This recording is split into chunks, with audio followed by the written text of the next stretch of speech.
राजस्थान भाजपा के टिकट वितरण के बाद में जो विरोध के स्वर उठ रहे हैं उस पर कांग्रेस के नेता बड़ा मजा ले रहे हैं और कभी देवजी पटेल के खिलाफ लग रहे नारे और काले झंडों को दिखा रहे हैं, कभी कोई मारपीट का वीडियो जारी कर रहे हैं और कांग्रेस नेता कह रहे हैं जैसे कि भाजपा में बहुत बड़ा बवाल हो चुका हो। हालांकि भाजपा ने एक बात में तो बढ़त बना ली है कि उन्होंने कांग्रेस से पहले 41 उम्मीदवारों की सूची जारी कर दी है। अब विरोध तो पार्टी के अंदर सभी जगह होता है। हालांकि अभी कांग्रेस में एक भी टिकट सामने नहीं आया है, एक भी उम्मीदवार का नाम घोषित नहीं हुआ है। असल स्थिति तो तब पता चलेगी जबकि कांग्रेस की सूची भी सामने आ जाएगी और 18 अक्टूबर को कांग्रेस कार्यसमिति के बाद में जो बैठक होने वाली है केंद्रीय चुनाव समिति की, उसमें राजस्थान के उम्मीदवारों को लेकर चर्चा होनी है। लेकिन उससे पहले अगर कांग्रेस में विरोध और बगावत की बात करें तो वह विरोध और बगावत के स्वर तो उठने लगे हैं। अब आप कहेंगे वो कैसे, तो वह बताता हूं कि अब पिछले 2 दिन से कुछ वीडियो सोशल मीडिया पर वायरल किए जा रहे हैं और वायरल करने वाले हैं सचिन पायलट के समर्थक। उन वायरल वीडियो में एक वीडियो तो वह है जो कि एक चैनल पर प्रसारित हुआ था जिसमें मुख्यमंत्री अशोक गहलोत सचिन पायलट के खिलाफ वे सब बयान दे रहे हैं और कह रहे हैं कि 10-10 करोड़ रुपए लिए गए थे, बीजेपी नेताओं के साथ बैठक की गई थी, ऐसे लोगों को कैसे शासन सौंपा जा सकता था। एक वीडियो तो वह वायरल हो रहा है, एक वीडियो वायरल हो रहा है जिसमें कि राजस्थान के स्वास्थ्य मंत्री परसादी लाल मीणा एक बयान दे रहे हैं कि हम उन लोगों को कैसे सत्ता सौंप सकते हैं जो मानेसर जाके बैठ गए, जिन्होंने अमित शाह के साथ बात करी, वो लोग अमित शाह के हैं, उन्होंने सरकार गिराने की कोशिश करी, उन लोगों को हम सत्ता कैसे सौंप सकते हैं। एक वीडियो वायरल हो रहा है जिसमें मंत्री ममता भूपेश मुख्यमंत्री अशोक गहलोत के सामने नारे लगा रही है, चौथी बार गहलोत सरकार। यानी कि कुल मिलाकर राजस्थान में कांग्रेस में बगावत के स्वर तो पहले से ही उठने लगे हैं, जबकि अभी उम्मीदवारों के चयन का मामला शुरू भी नहीं हुआ है। ऐसे में कांग्रेस के नेता भले ही भाजपा में हो रहे विरोध के स्वरों को लेकर खुश होते दिखे, लेकिन कुछ जगह आपको स्पष्ट नजर आ जाएंगी कि जहां पहले से ही सचिन पायलट समर्थकों ने विरोध का बिगुल बजा रखा है। आपने देखा होगा कि पिछले दिनों जब सवाई माधोपुर में एक कार्यक्रम था तो दानिश अबरार के खिलाफ नारेबाजी हुई थी, ममता भूपेश को काले झंडे दिखाने का प्रयास हुआ था। यानी कि वे एरिया हैं जहां गुर्जर मतदाता हैं और वहां सचिन पायलट जिंदाबाद के नारे लगे थे। यानी कि एक बात तो तय है कि इस बार जो गुर्जर मतदाता सचिन पायलट के नाम पर कांग्रेस के साथ एक साथ खड़ा हुआ था वह इस बार कांग्रेस के साथ खड़ा नहीं होने वाला है। यह तो पहला पार्ट है। लेकिन कांग्रेस में उम्मीदवारों के चयन की प्रक्रिया शुरू होने वाली है। स्क्रीनिंग कमेटी अपनी तरफ से जो प्रयास कर रही है वह कर रही है, लेकिन असल उस दिन निकलकर सामने आएगा जब केंद्रीय चुनाव समिति की बैठक होगी। उसमें जो भी नेता अपने समर्थकों को टिकट दिलाना चाहते हैं, उम्मीदवार बनाना चाहते हैं, वे अपने नामों को उनके सामने रखेंगे।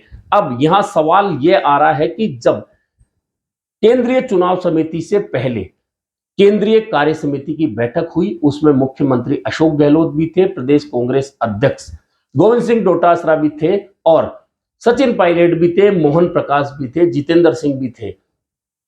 ऐसी बैठक हुई, उसके बाद में मुख्यमंत्री अशोक गहलोत 10 जनपद जाकर आए। 10 जनपद में आजकल सोनिया गांधी भी हैं और राहुल गांधी भी हैं, यानी कि उनकी मुलाकात कांग्रेस नेताओं से हुई है। उसके बाद एक खबर आ रही है कि मुख्यमंत्री अशोक गहलोत को फ्री हैंड दे दिया गया है। हालांकि यह खबर आए या नहीं आए, एक बात तो सच है कि जिस प्रदेश में जिस पार्टी की सत्ता होती है, जब उस नेतृत्व में यानी कि सदन के नेता विधायक दल के नेता के नेतृत्व में ही पार्टी चुनाव लड़ने जाती है, तो फ्री हैंड हो ना हो अधिकांश उम्मीदवार चयन में उसी नेता की भूमिका होती है। यही भूमिका मुख्यमंत्री अशोक गहलोत की राजस्थान में होने वाली है। इसमें फ्री हैंड वाली कोई बात होती ही नहीं है।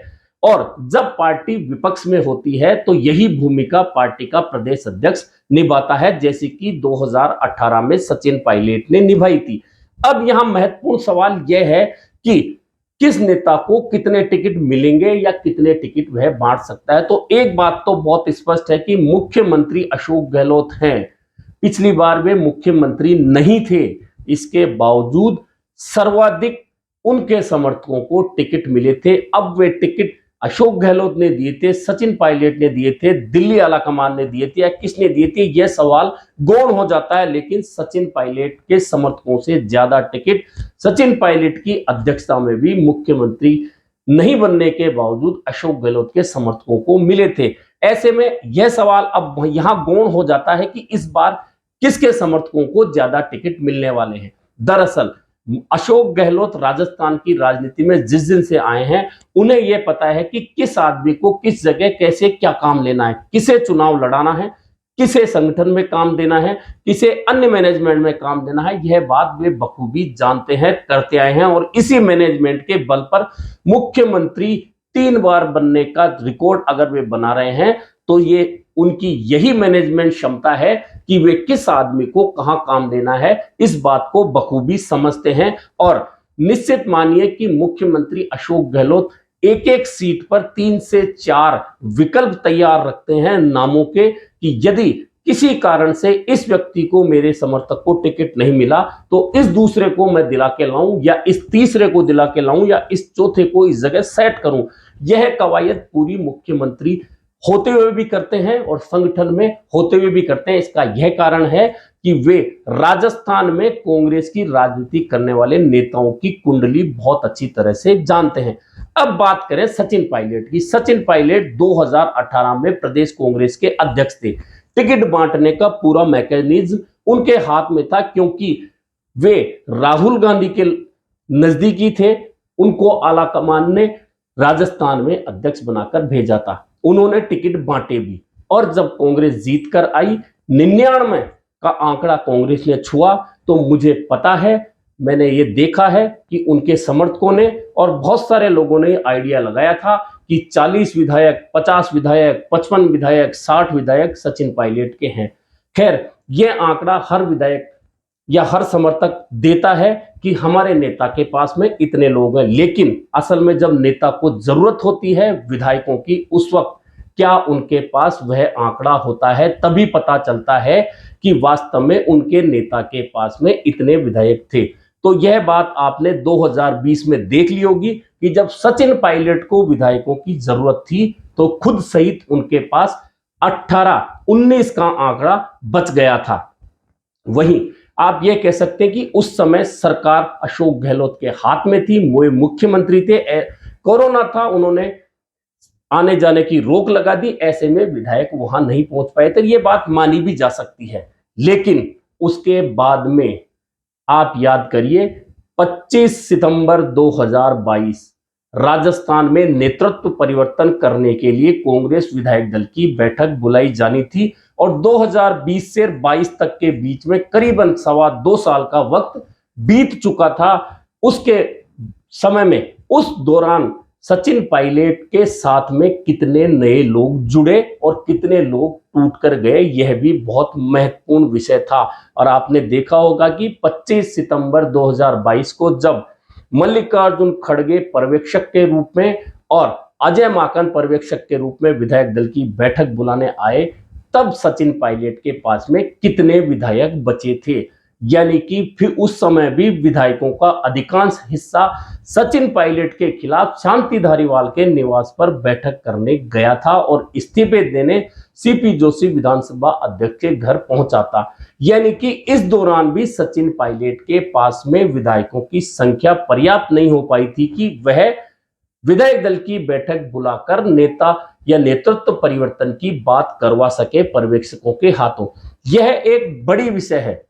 दरअसल अब आप कहेंगे कि इसमें सचिन पायलट कैसे चूक गए, तो चूकना यह होता है कि आपके पास मैकेनिज्म कैसा है, आपके पास में टीम कैसी है, आपके पास समर्थक कैसे हैं, आप किस समर्थक को किस अनुरूप काम लेते हैं, किसकी क्षमता कितनी है, उसे उस क्षमता के अनुसार कितना काम देते हैं, यह बहुत महत्वपूर्ण होता है। और कांग्रेस की राजनीति राजस्थान में देखने वाले, चाहे मीडिया हो, चाहे नेता हो, चाहे कार्यकर्ता हो, वे इस बात को अच्छी तरह समझते हैं कि सचिन पायलट पिछले 10 साल के दौरान वह मैकेनिज्म अपने आसपास में डेवलप ही नहीं कर पाए जैसा कि मुख्यमंत्री अशोक गहलोत करते आए हैं।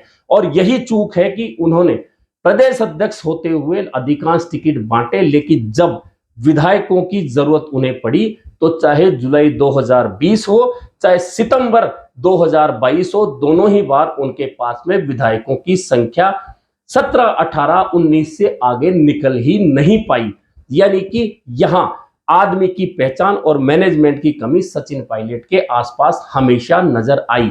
ऐसे में अब महत्वपूर्ण है कि 2023 का चुनाव होने जा रहा है और कांग्रेस की चुनाव समिति की 18 अक्टूबर को होने वाली बैठक में यह फैसला होगा कि राजस्थान में किस सीट से किस उम्मीदवार को उतारा जाना है। ऐसे में अब महत्वपूर्ण है कि जब प्रदेश कांग्रेस अध्यक्ष रहते हुए सारा मैकेनिज्म टिकट बांटने का जब सचिन पायलट के हाथ में था, तब वे उन लोगों का चयन नहीं कर पाए जो कि उनके लिए वफादार रहे हमेशा।